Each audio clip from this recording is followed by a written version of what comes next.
Bonjour à tous, nous sommes des élèves de seconde au lycée des Iscles. Nous allons faire une scénette inspirée de la BD Écoute Johnny Marcia, écrite par Marcelo Quintanilla, qui porte sur le sujet des relations familiales conflictuelles. Nous avons Naïl qui jouera le rôle du thérapeute Monsieur Leboise, Sophia qui incarnera le personnage de Jacqueline, Lola celui de Marcia et moi-même celui d'Alucio.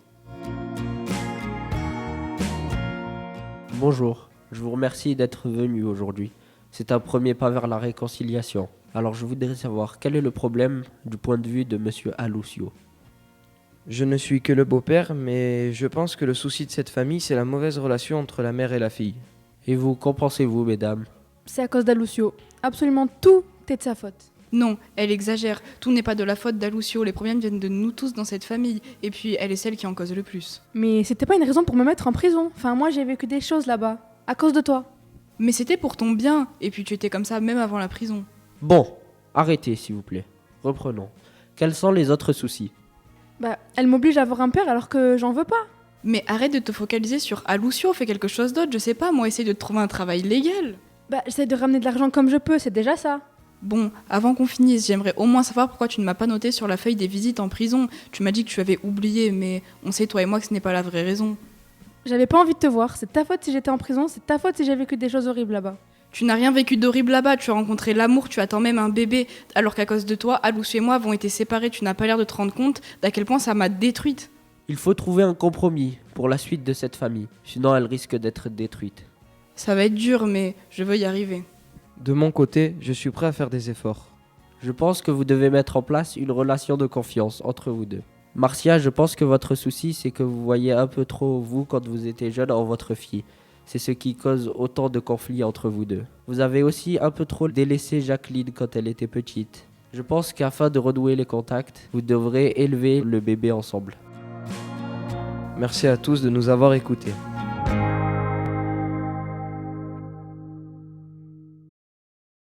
Différence, bleu, école, voiture, seul, corbeau, grandir, noir, s'entraide, dessin, étrange, maudit, voiture, mort, corbeau, traumatisme, noir, famille, maudit, enfance, mort, amitié, traumatisme, art, famille, silence, incompréhension, regard, tiens, Bonjour à tous.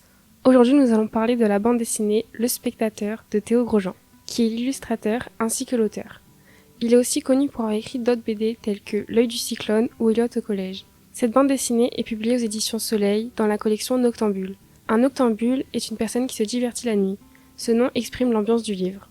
L'œuvre suit alors l'histoire de Samuel à travers ses yeux. C'est un récit à la première personne, mais l'on ne peut entrer dans ses pensées. L'expérience narrative est rare et originale.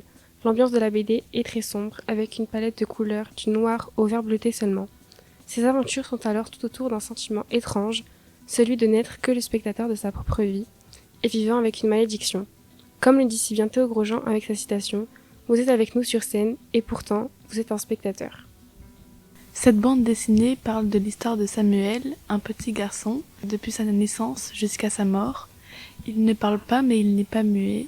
Le titre, donc, c'est Le Spectateur, qui fait référence au personnage principal, qui est spectateur de sa vie. Samuel ne peut pas ni changer ni interagir avec le cours de la vie.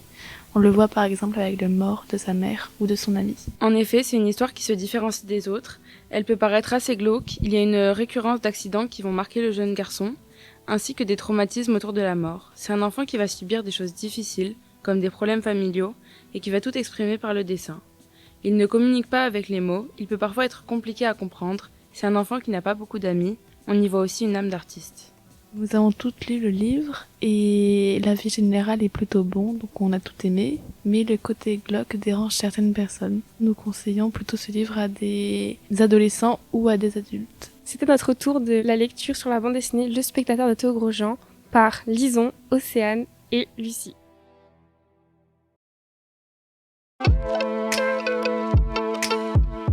Bonjour, nous sommes 3 élèves de la 2D4 étudiants dans le lycée des Iscles à Manosque et nous allons vous présenter le livre Le Grand Vide. Le livre Le Grand Vide a été écrit par l'autrice Léa Murawijk. C'est une autrice éditrice de BD française âgée de 27 ans. Sa carrière a commencé en faisant des études dans une grande école européenne de l'image.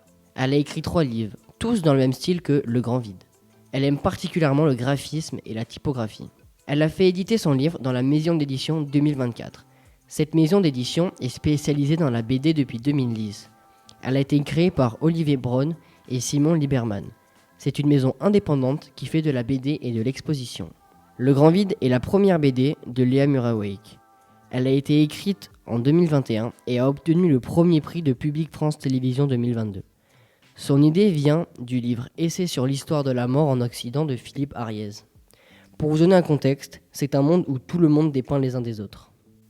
Ensuite, je vais vous parler de l'histoire de la BD. Donc le personnage principal, qui est Manuel Nayer, elle vit dans une ville futuriste avec de grands bâtiments recouverts de panneaux qui affichent des noms et non des publicités. Ces panneaux permettent l'existence des habitants de ce monde. Pour les illustrations, la BD est principalement constituée de noir et de blanc, à part pour les panneaux qui sont eux de couleur rouge, bleu, blanc ou encore violet. Les dessins sont très chargés et très sombres. Les couleurs créent des perspectives avec les grands mouvements associés. Cette bande dessinée est plutôt engagée, principalement sur le thème de la surexposition, c'est-à-dire le besoin d'être vu pour exister dans cette société, nos tendances à oublier nos proches et les effets néfastes de la célébrité. Nous conseillons cette BD à un public jeune et qui est capable de comprendre ses principes, c'est-à-dire des personnes ayant entre 12 et 25 ans. Après avoir lu cette bande dessinée, nous avons écrit un avis et allons vous le partager.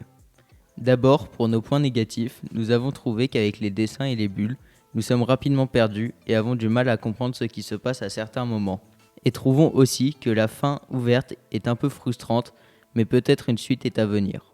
Et pour les points positifs, nous avons trouvé que les exagérations et caricatures permettent de toucher davantage le lecteur et de parler d'un sujet d'actualité et moderne, avec plus de facilité, et cette BD est aussi réalisée de façon à passer par toutes les émotions. Et pour finir, nous allons vous faire écouter Le Grand Vide.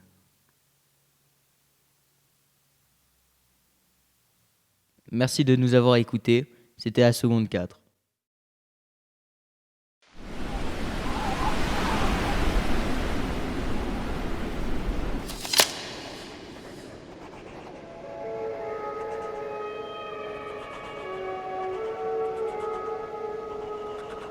Je m'appelle Frédéric Chassigné et je suis journaliste au journal des 2D4 Info.